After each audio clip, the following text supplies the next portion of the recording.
Praise the lord. ఈరోజు దేవుడు మనకిచ్చిన వాగ్దానం యెషయా 43:18. మునుపటి వాటిని జ్ఞాపకము చేసుకొనుకుడి, పూర్వకాలపు సంగతులను తలంచుకొనుకుడి అని ప్రభు సెలవిస్తున్నాడు. ఈ వచనం ఏం చెప్తుందంటే, గతాన్ని, అందులో కష్టాలను, బాధలను మర్చిపోయి దేవుడు చేయబోయే కొత్త మరియు అద్భుతమైన కార్యం కోసం ఎదురు చూడమని చెప్తుంది. గతం గురించి ఆలోచిస్తూ భవిష్యత్తుపై అపనమ్మకంతో ఉంటున్నామేమో.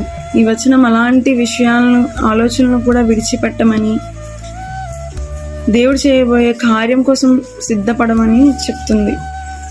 కొన్నిసార్లు మన జీవితంలో కూడా అసాధ్యం అనుకున్నవి కూడా దేవుడు సాధ్యం చేయగలడు. ఈరోజు గతంలో జరిగిన వాటి గురించి ఆలోచిస్తూ ఉన్నామేమో, లేదా గతంలో ఎవరో ఏదో అన్నారని, లేదా గతంలో ఎవరో నిన్ను మోసం చేశారని దాని గురించి పదే పదే ఆలోచిస్తూ ఉన్నామేమో.